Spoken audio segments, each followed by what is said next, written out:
Judges chapter 11. Now Jephthah of Gilead was a great warrior. He was the son of Gilead, but his mother was a prostitute. Gilead's wife also had several sons, and when these half-brothers grew up, they chased Jephthah off the land. "You will not get any of our father's inheritance," they said, "for you are the son of a prostitute." So Jephthah fled from his brothers and lived in the land of Tob. Soon he had a band of worthless rebels following him. At about this time, the Ammonites began their war against Israel.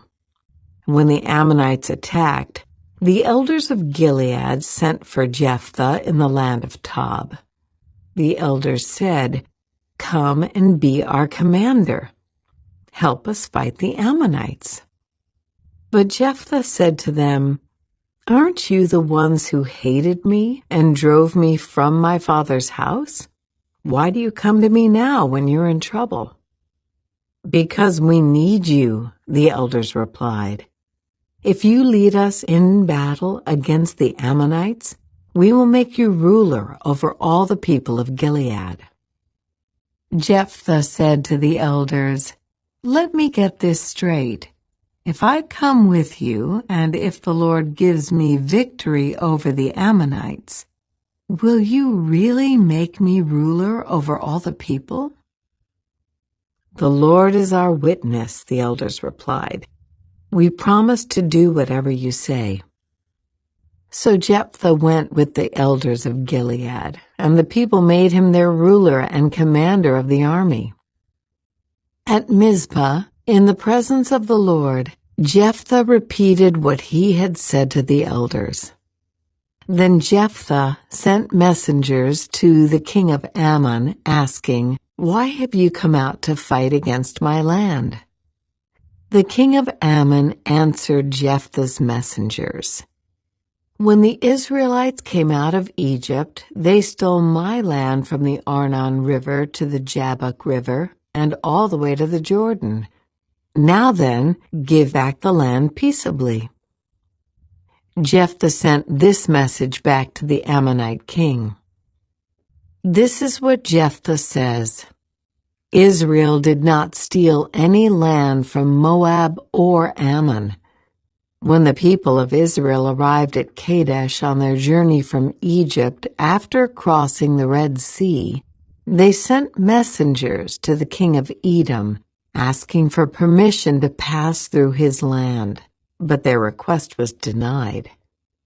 Then they asked the king of Moab for similar permission, but he wouldn't let them pass through either. So the people of Israel stayed in Kadesh. Finally, they went around Edom and Moab through the wilderness. They traveled along Moab's eastern border and camped on the other side of the Arnon River, but they never once crossed the Arnon River into Moab, for the Arnon was the border of Moab. Then Israel sent messengers to King Sihon of the Amorites, who ruled from Heshbon, asking for permission to cross through his land to get to their destination. But King Sihon didn't trust Israel to pass through his land. Instead, he mobilized his army at Jahaz and attacked them. But the Lord, the God of Israel, gave his people victory over King Sihon. So Israel took control of all the land of the Amorites who lived in that region, from the Arnon River to the Jabbok River, and from the eastern wilderness to the Jordan. So you see, it was the Lord, the God of Israel, who took away the land from the Amorites and gave it to Israel. Why then should we give it back to you? You keep whatever your god Chemosh gives you, and we will keep whatever the Lord our God gives us. Are you any better than Balak, son of Zippor, king of Moab? Did he try to make a case against Israel for disputed land? Did he go to war against them? Israel has been living here for 300 years, inhabiting Heshbon and its surrounding settlements, all the way to Aror and its settlements, and in all the towns along the Arnon River. Why have you made no effort to recover it before now? Therefore I have not sinned against you. Rather, you have wronged me by attacking me. Let the Lord, who is judge, decide today which of us is right, Israel or Ammon. But the king of Ammon paid no attention to Jephthah's message. At that time, the Spirit of the Lord came upon Jephthah, and he went throughout the land of Gilead and Manasseh, including Mizpah in Gilead, and from there he led an army against the Ammonites. And Jephthah made a vow to the Lord. He said, "If you give me victory over the Ammonites, I will give to the Lord whatever comes out of my house to meet me when I return in triumph. I will sacrifice it as a burnt offering." So Jephthah led his army against the Ammonites, and the Lord gave him victory. He crushed the Ammonites, devastating about 20 towns from Aror to an area near Minnith and as far away as Abel Keramim. In this way, Israel defeated the Ammonites. When Jephthah returned home to Mizpah, his daughter came out to meet him, playing on a tambourine and dancing for joy. She was his one and only child. He had no other sons or daughters. When he saw her, he tore his clothes in anguish. "Oh, my daughter," he cried out, "you have completely destroyed me. You've brought disaster on me, for I have made a vow to the Lord, and I cannot take it back." And she said, "Father, if you have made a vow to the Lord, you must do to me what you have vowed. For the Lord has given you a great victory over your enemies, the Ammonites. But first, let me do this one thing. Let me go up and roam in the hills and weep with my friends for 2 months, because I will die a virgin." "You may go," Jephthah said, and he sent her away for 2 months. She and her friends went into the hills and wept because she would never have children. When she returned home, her father kept the vow he had made, and she died a virgin. So it has become a custom in Israel for young Israelite women to go away for 4 days each year to lament the fate of Jephthah's daughter. Judges chapter 12. Then the people of Ephraim mobilized an army and crossed over the Jordan River to Zaphon. They sent this message to Jephthah: "Why didn't you call for us to help you fight against the Ammonites? We are going to burn down your house with you in it." Jephthah replied, "I summoned you at the beginning of the dispute, but you refused to come. You failed to help us in our struggle against Ammon. So when I realized you weren't coming, I risked my life and went to battle without you, and the Lord gave me victory over the Ammonites. So why have you now come to fight me?" The people of Ephraim responded, "You men of Gilead are nothing more than fugitives from Ephraim and Manasseh." So Jephthah gathered all the men of Gilead and attacked the men of Ephraim and defeated them. Jephthah captured the shallow crossings of the Jordan River, and whenever a fugitive from Ephraim tried to go back across, the men of Gilead would challenge him. "Are you a member of the tribe of Ephraim?" they would ask. If the man said, "No, I'm not," they would tell him to say, Shibboleth. If he was from Ephraim, he would say Sibboleth, because people from Ephraim cannot pronounce the word correctly. Then they would take him and kill him at the shallow crossings of the Jordan. In all, 42,000 Ephraimites were killed at that time. Jephthah judged Israel for 6 years. When he died, he was buried in one of the towns of Gilead. After Jephthah died, Ibzan from Bethlehem judged Israel. He had 30 sons and 30 daughters. He sent his daughters to marry men outside his clan, and he brought in 30 young women from outside his clan to marry his sons. Ibzan judged Israel for 7 years. When he died, he was buried at Bethlehem. After Ibzan died, Elon from the tribe of Zebulun judged Israel for 10 years. When he died, he was buried at Ajalon in Zebulun.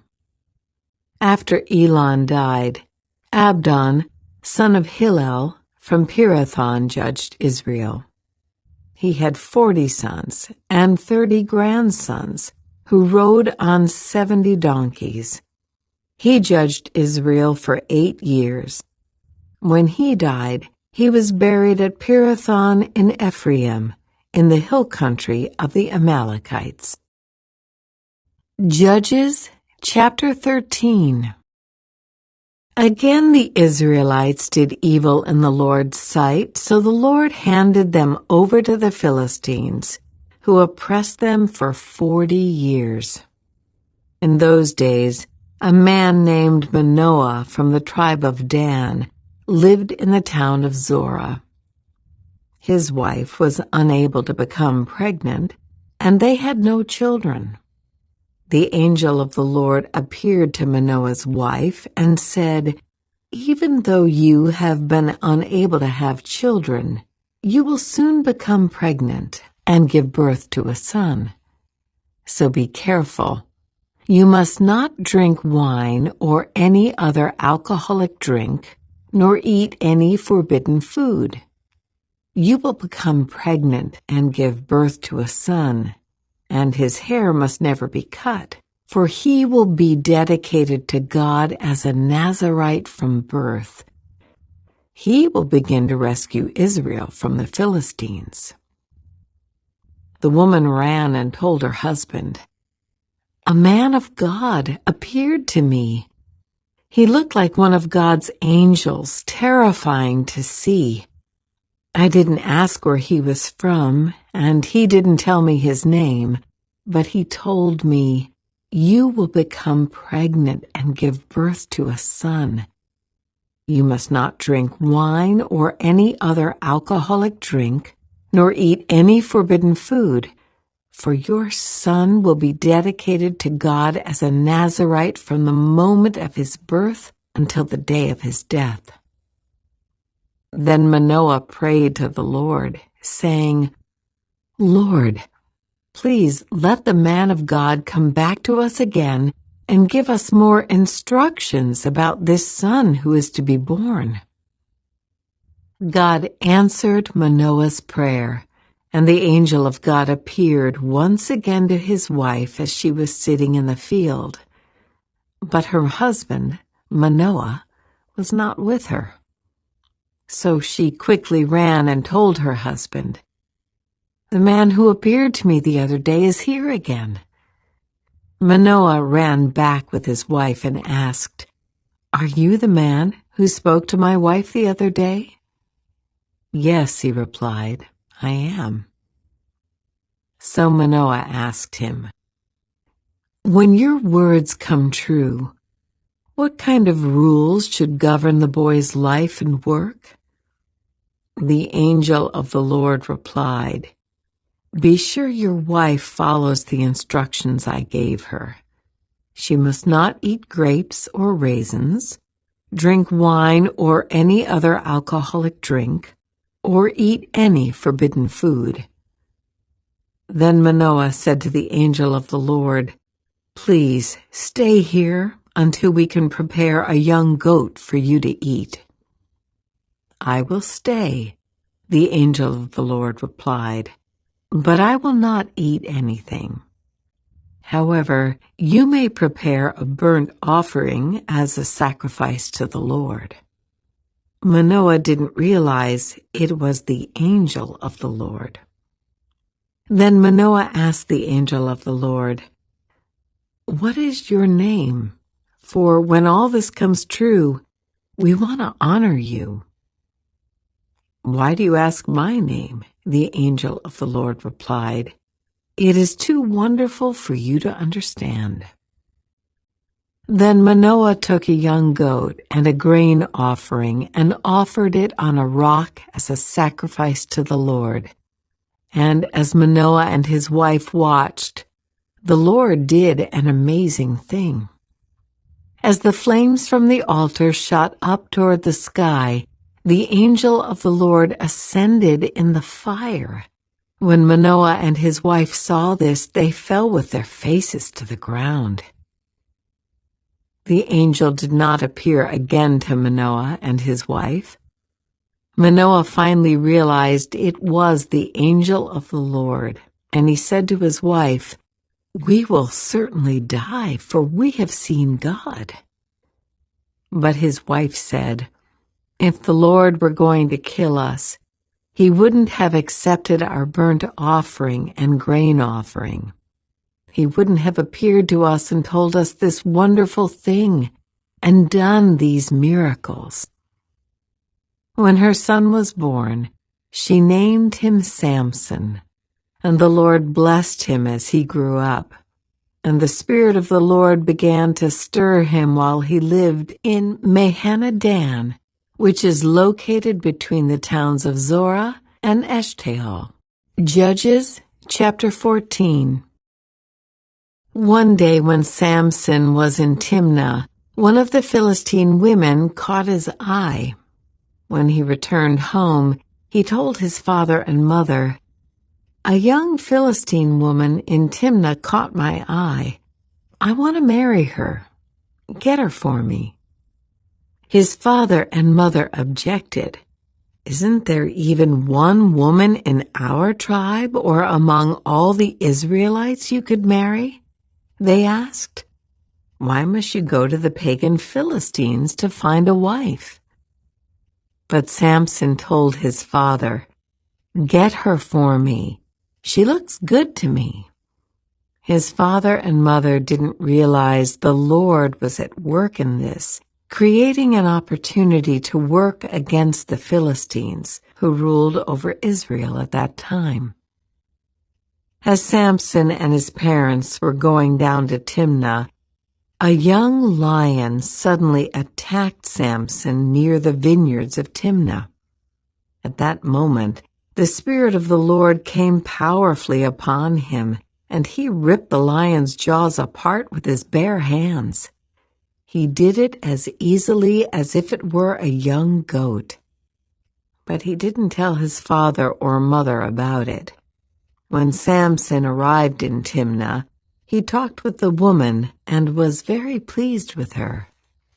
Later, when he returned to Timnah for the wedding, he turned off the path to look at the carcass of the lion, and he found that a swarm of bees had made some honey in the carcass. He scooped some of the honey into his hands and ate it along the way. He also gave some to his father and mother, and they ate it, but he didn't tell them he had taken the honey from the carcass of the lion.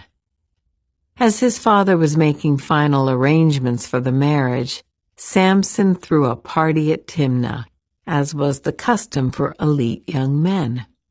When the bride's parents saw him, they selected 30 young men from the town to be his companions. Samson said to them, "Let me tell you a riddle. If you solve my riddle during these 7 days of this celebration, I will give you 30 fine linen robes and 30 sets of festive clothing. But if you can't solve it, Then you must give me 30 fine linen robes and 30 sets of festive clothing." "All right," they agreed. "Let's hear your riddle." So he said, "Out of the one who eats came something to eat. Out of the strong came something sweet." 3 days later, they were still trying to figure it out. On the 4th day, they said to Samson's wife, "Entice your husband to explain the riddle for us, or we will burn down your father's house with you in it. Did you invite us to this party just to make us poor?" So Samson's wife came to him in tears and said, "You don't love me. You hate me. You have given my people a riddle, but you haven't told me the answer." "I haven't even given the answer to my father or mother," he replied.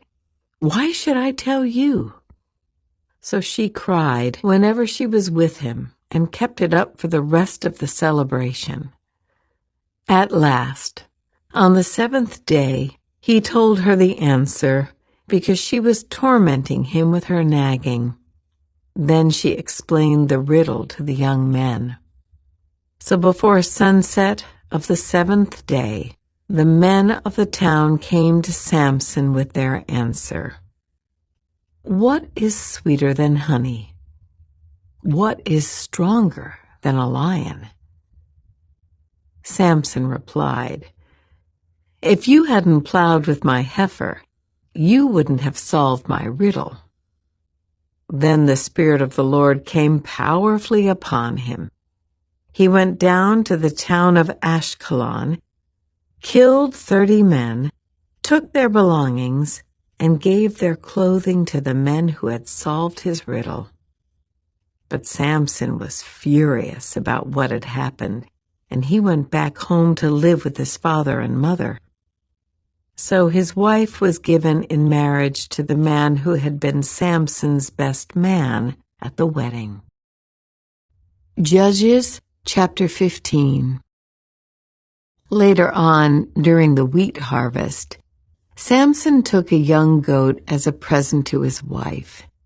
He said, "I'm going into my wife's room to sleep with her," but her father wouldn't let him in.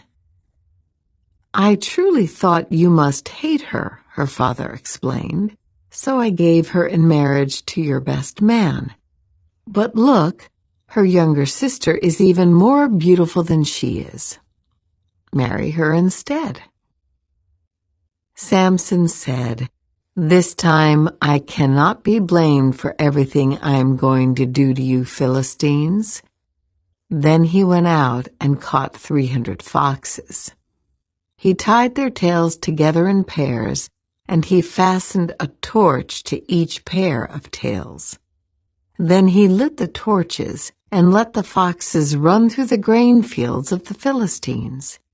He burned all their grain to the ground, including the sheaves and the uncut grain. He also destroyed their vineyards and olive groves. "Who did this?" the Philistines demanded. "Samson," was the reply, "because his father-in-law from Timnah gave Samson's wife to be married to his best man." So the Philistines went and got the woman and her father and burned them to death. "Because you did this," Samson vowed, "I won't rest until I take my revenge on you." So he attacked the Philistines with great fury and killed many of them.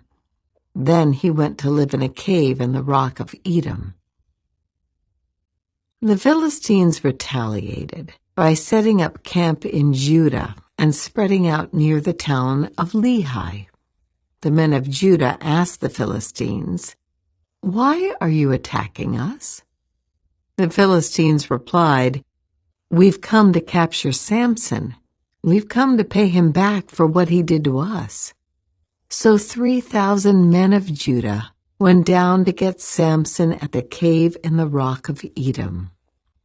They said to Samson, "Don't you realize the Philistines rule over us? What are you doing to us?" But Samson replied, "I only did to them what they did to me." But the men of Judah told him, "We have come to tie you up and hand you over to the Philistines." "All right," Samson said, "but promise that you won't kill me yourselves." "We will only tie you up and hand you over to the Philistines," they replied. "We won't kill you." So they tied him up with 2 new ropes and brought him up from the rock. As Samson arrived at Lehi, the Philistines came shouting in triumph. But the Spirit of the Lord came powerfully upon Samson, and he snapped the ropes on his arms as if they were burnt strands of flax, and they fell from his wrists. Then he found the jawbone of a recently killed donkey. He picked it up and killed 1,000 Philistines with it. Then Samson said, "With the jawbone of a donkey, I've piled them in heaps.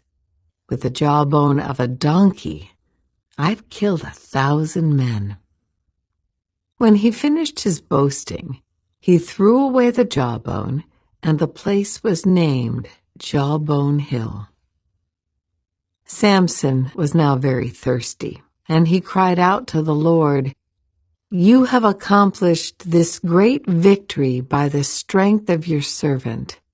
Must I now die of thirst and fall into the hands of these pagans?" So God caused water to gush out of a hollow in the ground at Lehi, and Samson was revived as he drank. Then he named that place the Spring of the One Who Cried Out, and it is still in Lehi to this day. Samson judged Israel for 20 years during the period when the Philistines dominated the land.